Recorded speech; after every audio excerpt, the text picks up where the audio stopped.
오늘은 부모 공경이라는 제목으로 말씀을 나누겠는데요. 설교를 준비하는 내내 참 마음이 무겁고 힘들었습니다. 일단 제가 부모 공경을 제대로 못하는 것이 가장 크고 그러다 보니까 이게 설교가 써내려가지가 않더라고요. 계속 씨름을 하고 했는데 다시 한번 저에게 하는 이야기라는 생각을 갖고 또 말씀을 준비했습니다. 지난 금요일이 어버이날이었는데요. 우리가 어버이날이 되면 우리가 평소에 자주 돌아보지 못하는 죄스러운 마음, 또 잘 섬기지 못한 마음을 가지고 선물을 조그만하게 준비하고 또 꽃을 준비해서 부모님을 찾아가 우리가 선물을 드립니다. 한 현수막 사진을 보았는데요. 아마 무슨 상업적인 현수막인 것 같기도 한데 어쨌든 뼈 있는 현수막인 것 같아요. 이런 글이 써 있었습니다. 꽃으로 퉁칠 생각하지 마라. 그리고 그 밑에 우리 엄마 이렇게 써놨어요. 그냥 꽃으로 퉁치지 마라 이런 뜻인데 부모님에게 정성껏 이렇게 선물도 하고 또 돌아보셨습니까? 입이 있어도 할 말이 없어요. 부모님이 가장 좋아하시는 선물이 요즘은 현금이라고 많이 이야기하는데 어쨌든 우리가 부모님을 많이 돌아보고 섬기는 은혜가 있기를 주의 이름으로 축원드립니다. 오늘 본문 말씀에 부모를 즐겁게 하고 기쁘게 하라라고 이야기하고 있습니다. 우리 부모님이 혹시 이미 부모님이 돌아가셨다면 우리 가까이 있는 어르신들, 우리 교회 어르신들을 부모님이라고 생각하고 섬겨주시면 좋겠습니다. 우리 장로님은 지금 이제 부모님이 이제 안 계시죠? 우리 이호길 어머님은 그냥 어머니라고 생각하면 어떨까요? 아멘. 네. 그렇게 해서 우리 교회 어르신을 나의 어머니, 나의 아버지다라고 생각하고 우리가 돌본다고 한다면 교회는 말 그대로 그리스도 안에서의 한 가정이 되지 않을까라는 생각이 되고요. 부모님이 살아계시다면 당연히 우리 부모님을 우리가 정성을 다해 돌보는 것이 필요합니다. 이전에 말씀 중에 제가 드렸던 유모의 한 가지인데요. 한 아내가 남편에게 이렇게 이야기합니다. 자기야, 이 세상에서 누가 제일 좋아? 그랬더니 이 자기 남편이 뭐라 그러겠어요? 물론 자기지. 그랬더니 이 아내가 너무 기분이 좋죠. 다 아는 이야기지만 또 입 바른 이야기지만 또 똑같은 이야기를 또 들어도 좋으니까. 그래서 그 다음에 또 물어봅니다. 그 다음은? 그랬더니 남편이 그 다음은 우리 가장 예쁜 우리 아들이지. 그러니까 이제 호기심이 생겨서 이 아내가 남편에게 또 물어봅니다. 그 다음은? 그랬더니 이 남편이 센스가 아주 되게 좋아요. 그야 물론 우리 예쁜 자기를 낳아준 장모님이지. 입이 그냥 하늘에 걸렸어요. 며느리가 이 아내가 또 한번 물어봅니다. 그 다음은? 그랬더니 이제 이 남편이 이게 말을 좀 조심해야 되겠다, 잘못 이야기하면 안 되겠다 이렇게 고민을 하다가 찾아낸 것이 무엇이냐면 우리 집 새별이 그 집 강아지 이름이에요. 자, 그 다음에 한 번 더 물어봅니다. 그 다음은? 그랬더니 이 남편이 이렇게 곰곰이 생각하다가 우리 엄마. 근데 실제로 이 집은 어머니랑 함께 사는 그러한 가정이었는데요. 문 밖에서 듣고 있던 이 남편의 어머니, 그러니까 시어머니죠. 시어머니가 다음날 새벽에 집을 나가면서 냉장고에다가 포스트잇 메모지를 하나 남겨두었다고 합니다. 이렇게 써놨대요. 1번 보아라, 5번 노인정 간다. 1번은 며느리고 5번은 본인이죠. 1번 보아라, 5번 노인정 간다. 사람의 인생이 그렇습니다. 부모 품에 있을 유아기 때는 부모만 보고 살죠. 부모 앞에서 재롱을 떨고 부모를 기쁘게 하려고 노래도 부르고 춤도 추고 부모 앞에서 살다가 이제 조금 커서 친구가 생기면 이제 친구를 기쁘게 하고 즐겁게 하려고 노력을 많이 합니다. 마음에 드는 친구가 있으면 같이 다니고 또 친구에게 선물도 하고, 그래서 좀 자라면 이성의 눈을 뜨면 이제 연인이 생기면 연인에게 정성을 다 쏟죠. 시간도 드리고 정성도 드리고 물질도 아까워하지 않으면서 여인에게 모든 것을 쏟아붓습니다. 그렇게 해서 결혼을 하면은요, 아내는 남편을 기쁘게 하려고 힘쓰고 남편은 아내를 기쁘게 하려고 힘씁니다. 그러다 자녀가 생기면요, 이제는 자녀에게 모든 초점을 맞추죠. 자녀에게 물질도 아끼지 않고 정성을 쏟아붓습니다. 자, 이렇게 우리가 점점 자라나면서 우리의 부모는 뒷전이 되어 5번까지 밀려나게 된 것이죠.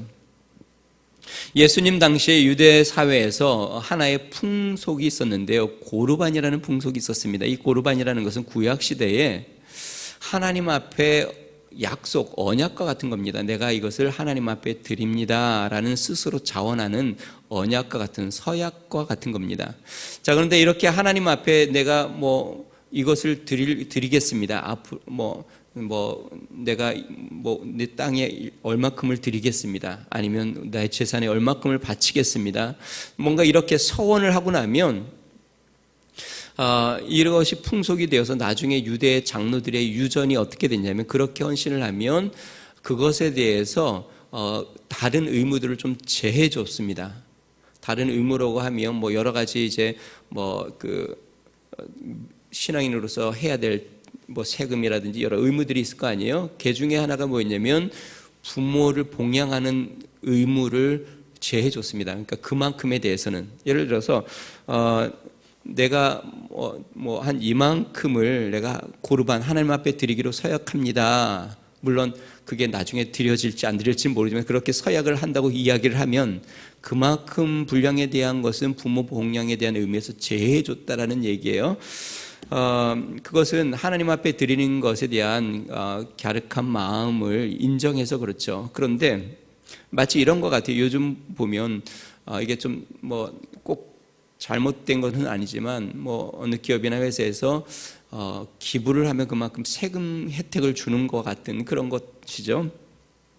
자, 그런데 그 당시, 예수님 당시에 사람들이 이것을 잘못, 아주 나쁘게 사용을 해서 어떻게 하냐면 하나님 앞에 드리겠다라고 서약을 하고 고르반이라고 이야기하고 부모 공양을 안 하는 거예요.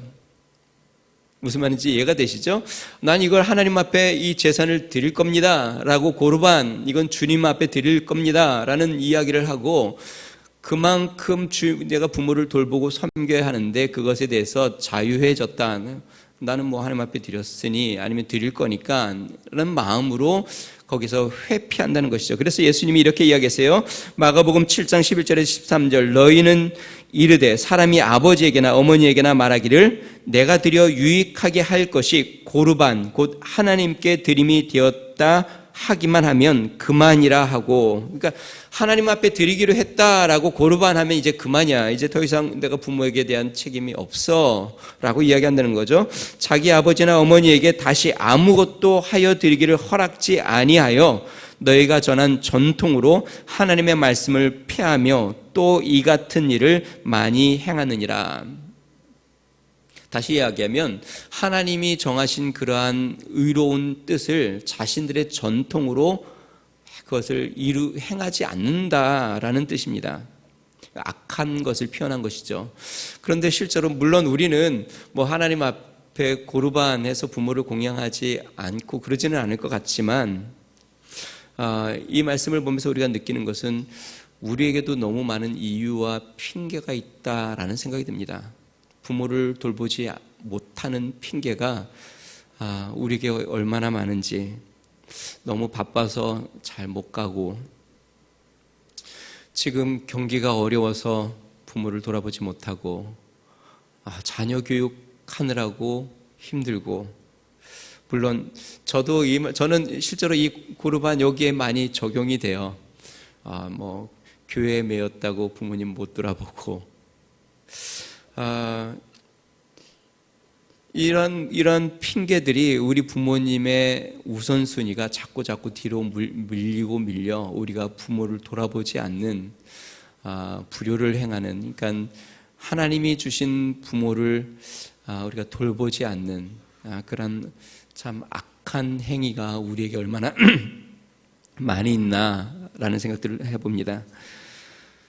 부모 공경은 10계명 중에 5계명, 즉 사람과의 관계에서 하나님이 주신 첫 번째 계명, 명령입니다. 내 부모를 공경하라. 그러니까 하나님과의 관계를 제외한 모든 인간관계에서의 첫 번째 도리, 그러니까 사람으로서 가장 우선적으로 행해야 될 도리, 그것은 부모를 공경하는 것이고 또 이것은 약속 있는 계명입니다. 그러므로 이것을 행하지 않는다고 한다면 하나님의 전체 뜻을 어기는 것과 동일한 것임을 우리는 알게 됩니다. 자, 그러면 우리는 어떻게 부모를 즐겁게 기쁘게 할 수 있을까? 여러분, 우리가 다 아는 말씀이지만 다시 한번 새겨보겠습니다. 성경은요, 부모를 효도에 대해서 아주 많이 이야기하지 않습니다. 딱 두 가지만 이야기합니다. 그리고 그 두 가지도 엄밀히 따져보면 한 가지입니다. 부모 밑에 있을 때와 부모 이제 성인이 되어 부모에서 벗어났을 때 한 가지만 기억하면 됩니다. 그래서 만약에 지금 여러분들 중에 내가 아직 부모의 양육권 안에 있다면 이 한 가지를 기억해야 되고, 그 다음에 이미 결혼하여 부모의 양육권에서 벗어났다면 다음에 한 가지를 기억하면 됩니다. 첫 번째는요, 부모에게 순종하는 것입니다. 우리 에베소서 6장 1절 다시 한번 읽어보겠습니다. 6장 1절입니다. 짓습니다. 시작. 자녀들아, 주 안에서 너희 부모에게 순종하라. 이것이 옳으니라.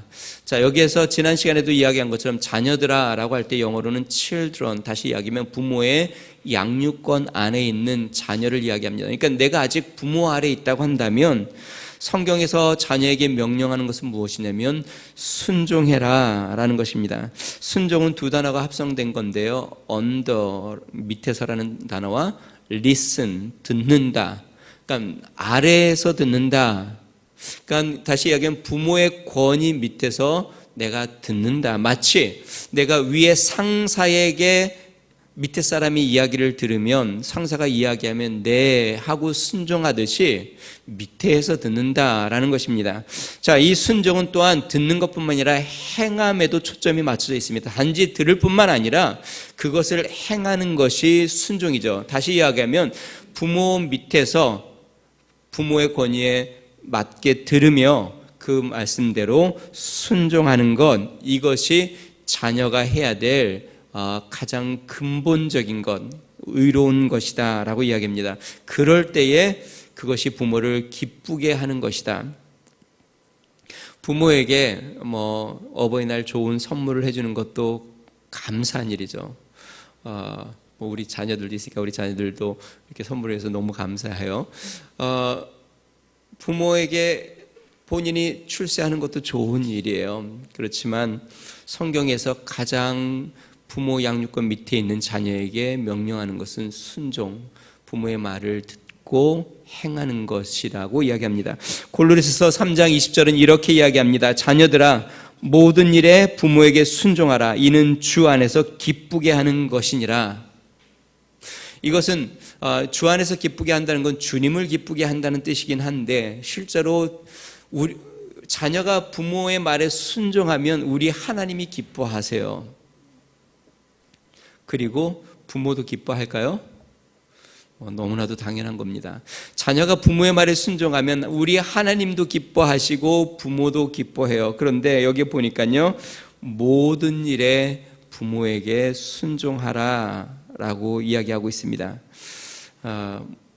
물론 여기 지금 이제 아직 부모의 양육권 아래에 있는 우리 자녀들이 많지 않기 때문에요, 우리 부모 양육권 아래에 있는 자녀들은 부모의 말에 모든 일에 순종할 수 있는 은혜가 있길 바랍니다. 자, 그러면 왜 부모에게 순종해야 할까요? 많은 이유가 있겠지만 두 가지만 이야기하겠습니다. 첫 번째는요, 하나님의 창조 질서이기 때문에 그렇습니다. 부모가 완전해서가 아니라 하나님께서 가정의 질서로 부모를 자녀의 머리로 두셨습니다. 그래서 자녀가 부모에게 잘 듣고 순종하는 것은 그 가정의 바른 질서를 세우는 데 중요합니다. 한번 우리가 신호등을 한번 생각해 볼게요. 가끔 우리가 차를 타고 다니다 보면, 아니면 길을 걷다 보면 신호등이 조금 망가질 때가 있어요. 망가져서 신호가 평소와 다르게 조금 빨리 바뀐다던가 깜빡거린다던가, 아니면은 정상적으로 뭐 같은 시간에 작동이 안 되고 신호가 막 빨리 뭐 늦게 갈 때가 있죠. 그럴 때 어떻게 하세요? 신호등이 고장 났으니까 이제 신호를 무시하고 가야 될까요? 아니면 고장난 신호라도 그거에 맞춰서 가야 할까요? 나는 고장 났으니까 내가 숫자 세고 내가 원하는 맞다고 생각하는 그때 가겠다. 그러면 사고가 크게 나는 것이죠. 부모가 완전해서가 아닙니다. 부모도 실제로 온전하지 않습니다. 부모가 다르게 판단할 수도 있고 부모의 인격이 아직 부족할 수도 있어요. 그래도 하나님은 가정의 질서로 부모를 권위자로 세웠습니다. 부모가 좀 부족하다고 해서 부모의 질서를 무시하게 되면 가정은 계속적으로 큰 사고가 일어나는 것이죠. 부모에게 순종하는 것은 하나님께서 세우신 질서를 지키는 겁니다. 그러므로 우리 하나님께서 이로 기뻐하고 또 가정이 평안해지는 것이죠. 자, 두 번째, 부모에게 순종해야 될 이유는 무엇이냐면 부모는 자녀에게 항상 좋은 것을 주기를 원한다는 겁니다. 예수님께서 기도의 가르침을 주면서 이런 말씀을 하셨습니다. 마태복음 7장 11절, 너희가 악한 자라도 좋은 것으로 자식에게 줄 알거든 하물며 하늘에 계신 너희 아버지께서 구하는 자에게 좋은 것으로 주시지 않겠느냐. 예수님께서 악한 자라도 자녀에게 좋은 것을 줄 알거든, 우리가 그렇게 한다는 것이죠. 다시 이야기하면 부모는 언제든지 자녀에게 가장 좋은 것을 주기를 원한다는 것입니다. 심지어 악한 부모라도. 자, 그러므로 부모에게 순종하는 것은 우리 자녀에게 유익인 것이죠. 그러므로 우리 자녀들은 부모에게 순종하는 그러한 믿음의 자녀가 되기를 주의로 축원드립니다. 자, 두 번째요. 그러면 성인 우리는 부모에 대해서 어떻게 해야 되는가? 바로 부모를 공경하는 것입니다. 우리 에베소서 6장 2절과 3절 말씀 같이 한번 읽어보겠습니다. 2절 3절입니다. 시작. 내 아버지와 어머니를 공경하라. 이것은 약속이 있는 첫 계명이니 이로써 내가 잘되고 땅에서 장수하리라. 지난 시간에 순종과 공경의 차이를 설명했습니다. 순종은 권위 아래에서 자녀에게 주어진 명령이고 공경은 권위에서 벗어난 성인이 된 자녀에게 주신 명령이다. 순종은 권위 아래서 마땅히 행해야 될 것이고 공경은 권위 밖에서 자원하는 마음으로 행하는 것이며 약속이 있는 계명이다라고 이야기했습니다. 다시 이야기하면 여러분들이 성인이 되었고 경제활동을 하고 있고 가정을 이루었다면 이제는 순종에서 좀 더 넓은 범위로 나아가야 합니다. 그것은 무엇이냐면 공경입니다. 자, 공경은 뜻은 무슨 뜻이냐면요, 높이 섬긴다라는 것이에요.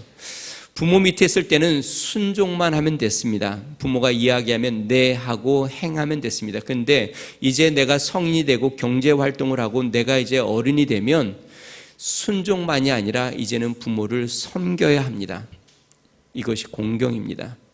부모를 돌아봐야 하고 또 부모를 살펴야 하고 부모를 생각해야 하고 부모를 섬기는 책임이 이제 주어지는 것입니다. 부모의 마음이 어떤지 자꾸 살펴야 하고 부모의 건강을 돌아보아야 하고 부모가 필요한 것이 무엇인지를 알아보아야 하며 부모를 자꾸 섬기는 책임을 이제는 성인이 된 우리에게 공경이라는 책임을 성경은 이야기합니다. 디모데전서 5장 8절은 이렇게 이야기합니다. 누구든지 자기 친족, 특히 자기 가족을 돌보지 아니하면 믿음을 배반한 자요 불신자보다 더 악한 자니라. 특히 가족을 돌보지 아니하면, 여기서 가족이라고 하면 뭐 자녀도 되겠지만요, 자녀보다 더 우선적인 건 부모겠죠. 제가 전에도 이야기했지만 가정에서의 우선순위는 셋으로 나눌 수 있습니다. 첫 번째는 부부, 두 번째는 부모, 세 번째는 자녀입니다. 그러니까 실제로는 부모는 5번이 아니라 가정에서 보면 뭐 그냥 번호를 매긴다고 한다면 2번이 맞아요. 자기 가족을 돌보지 않으면 얼마나 엄한 말을 하는지를 들어보세요. 디모데 사도가 이렇게 이야기합니다. 믿음을 배반한 자요 불신자보다 더 악하다. 아무리 하나님 앞에 내가 예배를 드리고 하나님을 잘 섬기고 교회에서 봉사를 많이 한다 할지라도 부모를 돌보지 않으면 그러면 악하다. 그건 불신자보다 악한 것이다 라고 성경은 이야기합니다. 그러므로 참된 믿음은 부모 공경으로 표현되어야 합니다. 내가 하나님을 섬긴다고 하면서 부모를 공경하지 않는다고 한다면 그것은 내가 하나님을 바로 섬기지 못하고 있는 증거임을 알아야 합니다. 부모를 공경하지 않는 그리스도인, 그것은 부끄러운 것이고 악한 것이라고 성경은 이야기합니다. 주중에 한 집사님과 권사님 네 분을 이렇게 뵀는데요. 이분들은 시부모님을, 그러니까 이제 부모님, 그러니까 시부모님을 모시고 사는 가정이에요. 모시는 중에 시아버지는 이미 소천하셨고 시어머니는 아직도 건강하세요. 연세가 90이 넘으셨어요. 근데 기억이 약간 조금 이렇게 왔다 갔다 하셔서 이 어르신이 가끔 딴 말씀을 한대요. 그래서 곤란한 적이 좀 있다고 하는데, 놀라운 것은 이 권사님이 시부모님을 몇 년간 모셨냐면 거의 40년 동안 지금 모시고 계세요. 그게 무슨 말이에요? 결혼하고 계속 본인의 나이도 지금 70 가까이 돼 있는데 아직까지 시부모님을 모시고 계세요. 제가 그 이야기를 들으면서 참 존경스럽다. 뭐 다른 건 몰라도 그거 하나만으로도 충분히 존경할 만하다. 그리고 제 자신이 참 너무 초라하고 부끄러워지더라고요. 아까도 이야기한 것처럼 목회를 한다는 핑계로 부모님을 제대로 돌보지 못한 저의 모습을 이렇게 생각하면서 참 너무 참 부끄러운 생각들이 많이 들었습니다. 사랑하는 성도 여러분, 이제 우리가 성인이 되었으면 부모를 공경해야 합니다. 부모를 돌아보아야 하고 부모를 살펴야 합니다. 그것이 주님이 우리에게 첫 번째로 인간관계에서 주신 명령이고 축복의 약속입니다. 고사성거에 여러분 잘 아는 반포보은, 보답할 반, 먹을 포, 갚을 보, 은의 은. 뜻은 까마귀 새끼가 자라서 먹이를 물어다가 늙은 어미를 먹인다라는 뜻이죠. 다시 이야기하면 자식이 이제 크면 늙은 부모를 먹여야 한다라는 뜻이에요. 실제로 까마귀는 나이가 들면 털이 빠지고 날지 못한다고 합니다. 그러면 어미 품에서 자란 그 새끼, 이제 큰 좀 자란 이 까마귀가 자신의 털을 뽑아서 어미의 둥지를 만들고 그 다음에 먹이를 물어다가 그 다음 어미를 먹여 살린다고 합니다.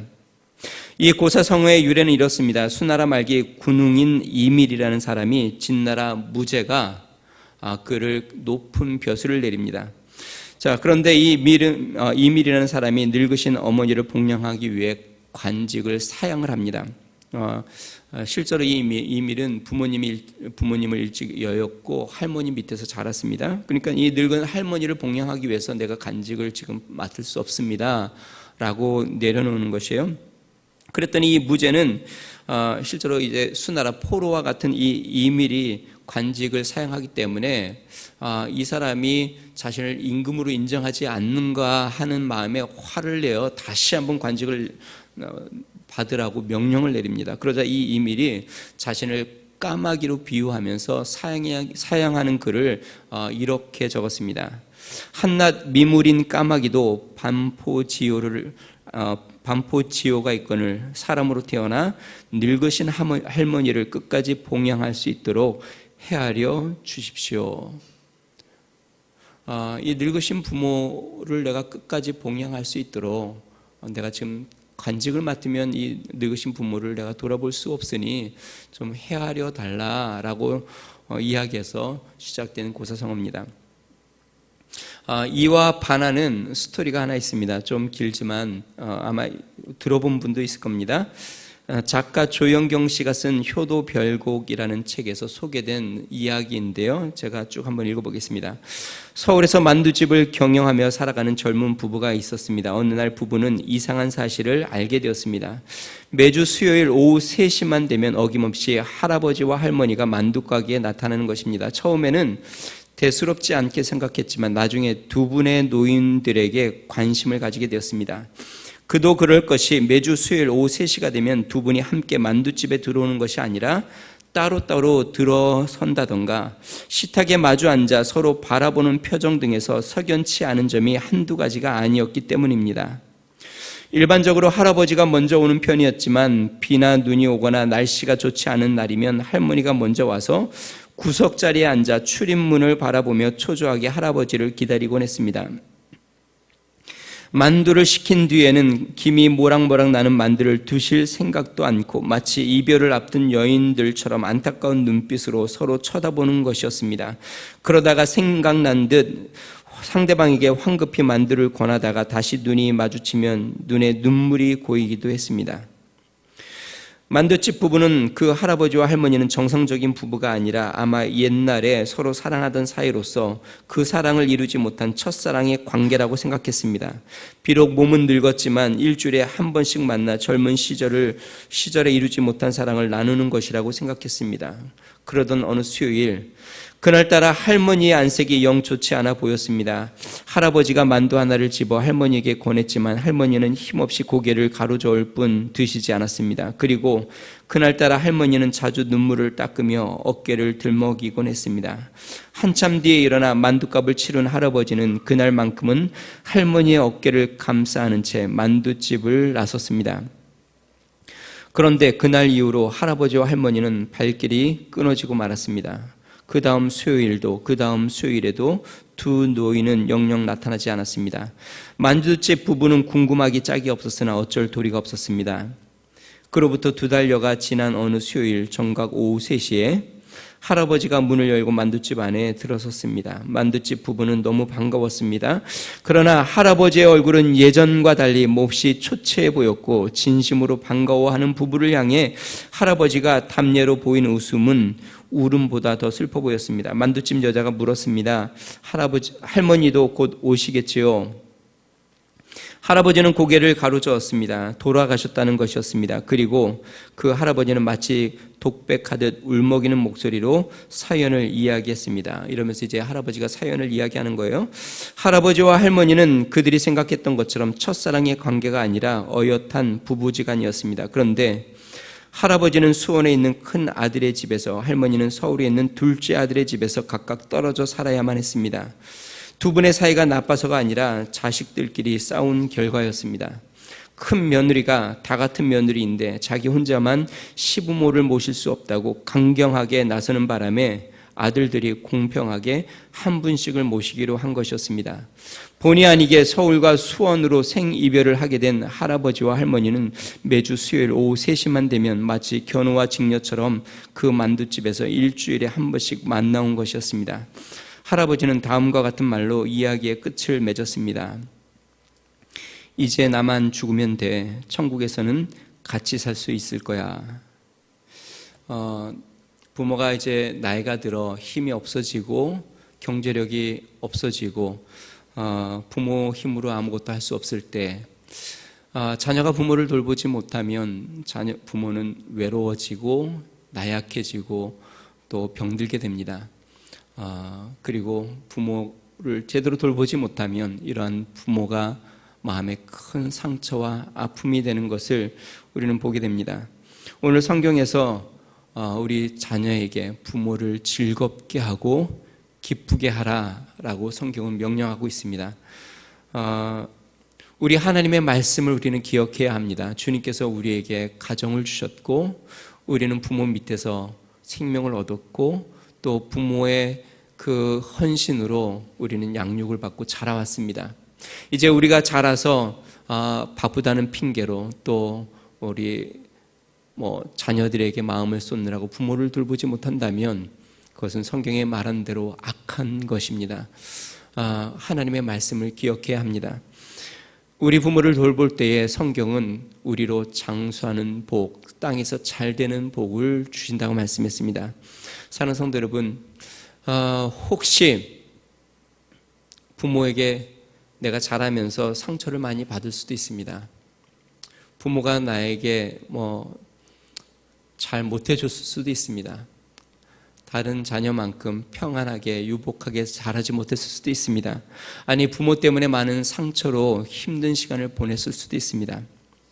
그렇지만 우리가 하나님께서 우리의 부모를 주셨고 그 부모로 말미암아 우리에게 생명이 있고 우리가 이렇게 자라는 것이 부모의 은혜인 것을 다시 한번 기억하고 우리 부모를 마음에 모시는 은혜가 있길 바랍니다. 부모를 기쁘게 하고 즐겁게 하는 데에 마음을 쏟는 믿음의 성도들이 되시기를 주의 이름으로 축원드립니다. 이것은 성경은 마땅한 것이라고 이야기합니다. 우리가 행해야 될 마땅한 도리를 그리스도인으로서 온전히 행하는 우리의 자녀들 되길 바랍니다. 혹시 우리 부모님이 너무 외롭지 않으신지 우리 다시 한번 우리 부모를 돌아보고 섬기는 은혜가 있기를 바랍니다. 우리 같이 한번 기도하겠습니다.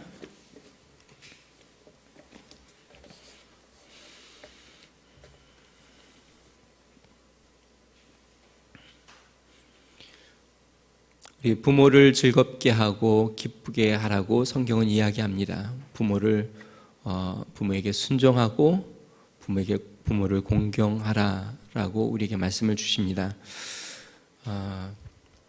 혹시 우리가 부모를 잘 돌보지 못했다면, 부모의 마음을 헤아리지 못하고, 아니면 우리 부모님을 너무 외롭게 하고, 또 부모의 마음에 우리가 부모의 건강을 잘 살피지 못했다면, 이제 우리가 부모를 주님을 섬기듯 또 우리 자신을 섬기듯 우리 자녀들에게 마음을 쏟듯 우리 부모를 돌아보고 섬기는 은혜가 있게 해달라고 우리 부모님들에게 주의 은혜를 주시고 또 부모님들에게 건강을 주시고 축복해달라고 우리 같이 한번 기도하겠습니다. 존귀하신 하나님 아버지, 우리에게 주신 부모를 하나님 우리가 잘 돌아볼 수 있는 은혜를 허락하여 주시옵소서. 나이가 들고 하나님 연약해지는 우리의 부모들을 하나님 아버지, 우리가 하나님 아버지 돌아보지 않는 그러한 하나님 불효를 행치 않도록 주님 우리에게 긍휼히 여겨주시고, 하나님 아버지 우리에게 허락하신 부모님들을 하나님 마음을 쏟아 돌아보고 섬기는 은혜를 주시옵소서. 하나님 아버지 마음으로 섬기고 물질로 섬기고 정성으로 섬기고 하나님 우리의 부모를 아름답게 섬겨 우리 하나님을 기쁘게 하고 부모를 기쁘게 하는 믿음의 성도가 되도록 은혜를 더하여 주시옵소서. 하나님 아버지 가족을 돌아보지 아니하면 하나님 믿음을 배반한 자고 불신자보다 더 악하다고 말씀하셨사오니 하나님 아버지 우리 주님의 뜻을 따라 하나님 아버지 주님 우리의 가족을 하나님 부모를 돌아보며 섬기며 기쁘게 하는 데에 온 힘을 다하도록 주의 은혜를 더하여 주시옵소서. 하나님 우리 위더스의 모든 가정의 부모님들을 축복해 주시고 우리 하나님께서 건강과 평안함과 기쁨과 즐거움으로 채워주시고 하나님 아버지 주님 우리 어르신들에게 우리 하나님 늘 함께 하셔서 평안하게 우리 하나님을 섬기는 은혜가 넘쳐나도록 인도하여 주시옵소서. 주님 감사합니다. 좋으신 하나님 아버지 감사합니다. 하나님 어버이 주일 맞이하여 주님이 주신 계명을 다시 한번 기억합니다.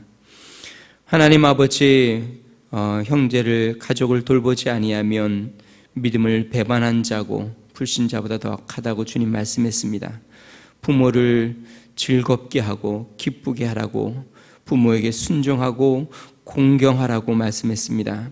하나님 많은 핑계를 대지 않고 하나님 부모에게 마음을 쏟고 부모를 돌아볼 수 있는 하나님 아버지의 은혜를 우리에게 허락해 주시고 하나님 앞에서 주님이 주신 말씀대로 순종하여 부모를 정성을 다해 섬기는 우리 위더스 성도들 되도록, 가정이 되도록 은혜를 더하여 주시옵소서. 그래서 우리의 부모님들이 외롭지 않고 하나님 아프지 않고 또 마음에 기쁨과 평안이 넘치는 축복이 있도록 우리 하나님 함께하여 주시옵소서. 이제는 우리 주 예수 그리스도의 은혜와 하나님 아버지 무한하신 사랑과 성령님의 감동, 감화, 내주 충만케 하시는 종이 우리에게 주신 우리의 부모님들을 잘 돌보고 정성으로 섬기기를 결심하는 믿음의 성도, 가정과 몸된 교회와 나라와 이 땅에 우리 주님이 함께 하시기를 온전히 축원드리옵니다. 아멘.